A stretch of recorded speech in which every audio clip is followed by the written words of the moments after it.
Welcome to Channel AMEC, your insight to the Australian visa system.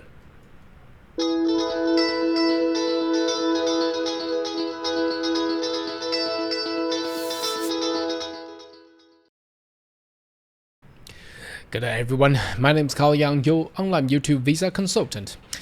Are you interested about migrate to Australia? Why don't you consider to subscribe to my channel and turn the little bell on the side, so once we have all the updates and news, you'll be the first one of getting all the insight.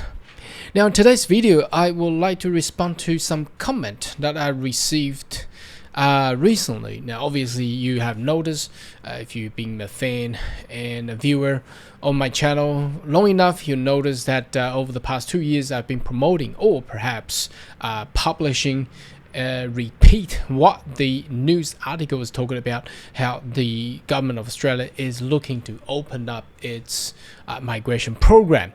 Now obviously a lot of comment negatively, talking about how slow Australian government is actually responding to it. Now obviously in regards to the speed of how the government respond, obviously I cannot comment too much.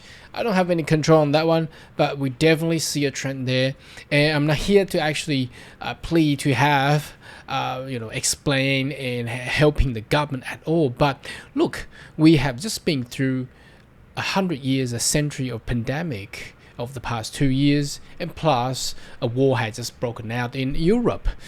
So how do you see a government will actually respond to its immigration policy? It's not the priority in compared to the public health sector and also to responding to potential war. But obviously immigration policy is still very vital because it's a vital part how it actually connect to the economy. However, I do notice that there are more and more policy and regulation has been going through the parliament to assist the opening up of the migration of Australia. So it will come, it's just the time. You got to be patient enough. Obviously everybody has gone through the past 24 months. We had enough. We wanted to be opened up soon as possible. I wish that the same, but sometimes in reality, going through public procedures and law, enactments and things like that, or amendments, it takes time. Anyway, I would like to go through some of the news again from the past until recent. I noticed that there are still publication and news article talking about potentially the government of Australia will not increase its annual intake or quota. Now I don't think that's the case. I think what the Prime Minister Scott Morrison had actually said is that we will increase it once we reach the quota. Well, what does that mean? I think what he said is quite smart because obviously elections coming up and there are some voters who does not wish the increase of migration. So what he actually said, it's not increasing straight away, doesn't answer directly, but also attract those voters who doesn't want the increase of migration. But it also leaves a room for government to increase it, because what he said is once it reached the quota. Now I can tell you, because I'm practicing in this industry, in this area every day, I've got in contact with a lot of state government. Their response to me is they don't have quota anymore.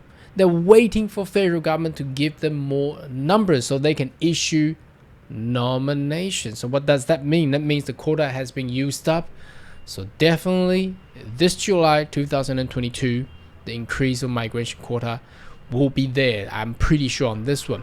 Let's go back to some news article and reconfirm with you on this trend. So this news came out on the 11th of December last year, 2021. And it reads, Morrison government to increase permanent migration. Now, in this news, it doesn't say much, but it basically matches to the budget report required and announced by the government of Australia. So, again, it says it's going to increase. That's for sure. And there's so many more news articles since October until recently they are talking about all either business council or technology council, whatever it is. Everybody's looking for more migrant and skilled worker. Now, there is another fact. I've chatted with some of my clients, even in Perth, in South Australia, and in eastern border of Australia. They told me that there are lack of skilled workers.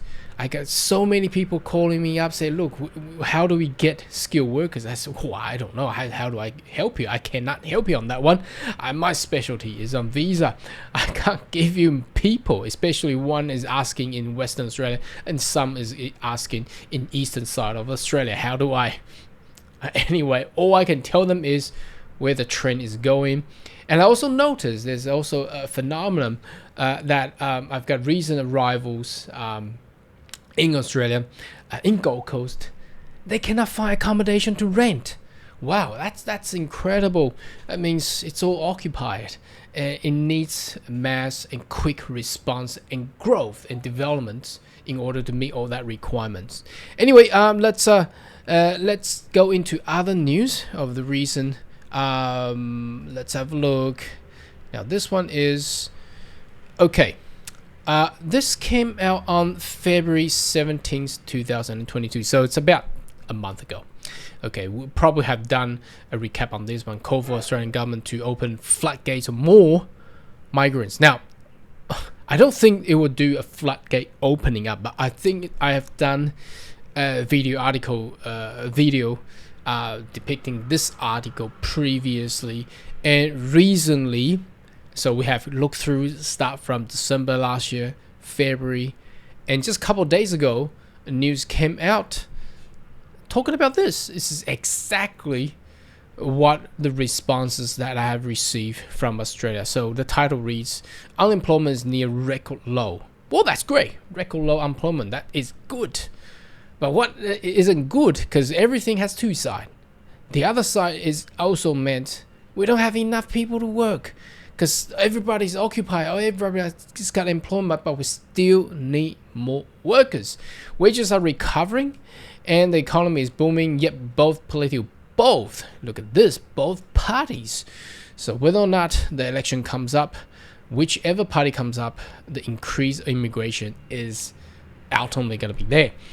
So one increase of immigration putting pressure on homeschool roads and Australian lifestyle. So I wanted to take you, this is actually a very long article.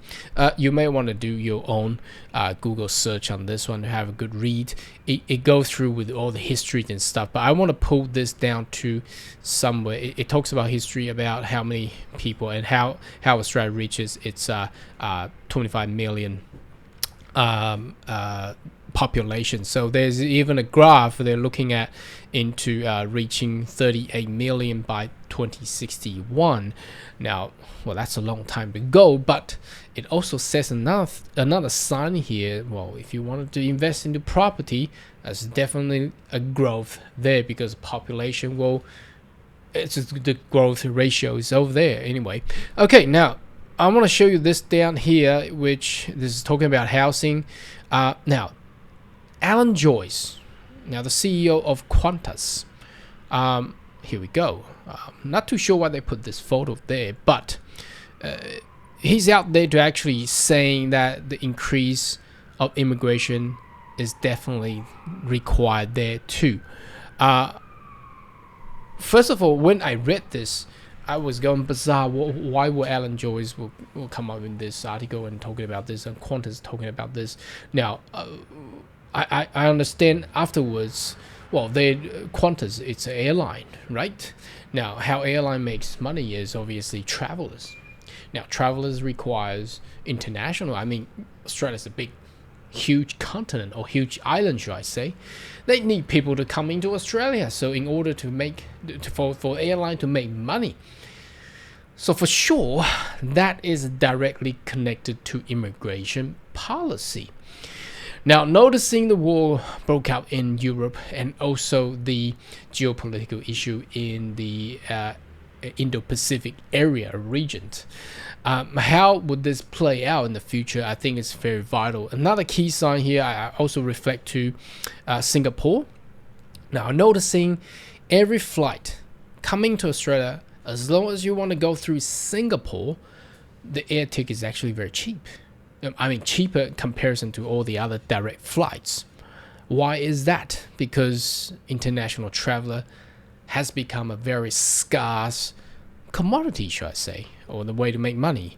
There's going to be less international travelers, and that is why a more incentive and calling for immigration policy or better or friendly policy will actually help Australia to do that anyway, because all the country around the world is seeking for skilled migrants.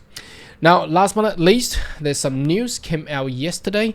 This actually reflect to the Minister of Immigration, Alex Hall, had announced it, I think a couple of days ago. That was last week. So basically, expansion of the 408 visa category under the Australian endorsed government event of COVID-19 pandemic by expanding its definition in the the key sector.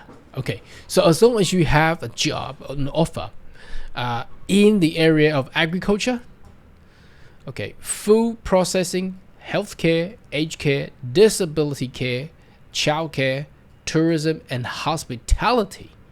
Wow, I think that's basically covering every sector.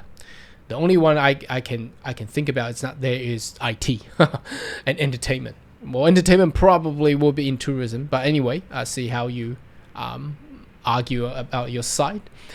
So what does this mean? This also reflect back to the news that we just read. Need more people to work there. Now, this 408 visa expansion of its sector is not. It does not resolve the ultimate problem. The ultimate problem obviously would need more permanent intake for permanent people working there and develop the economy.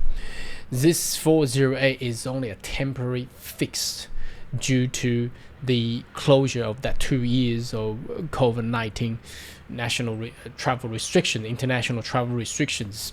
So again, it's all the signs there. Temporary fix won't fix long-term issue. So the long-term issue, I suspect, will come out very soon. One key point of time will be we're looking at around just before and after Easter holiday, and obviously 1st of July.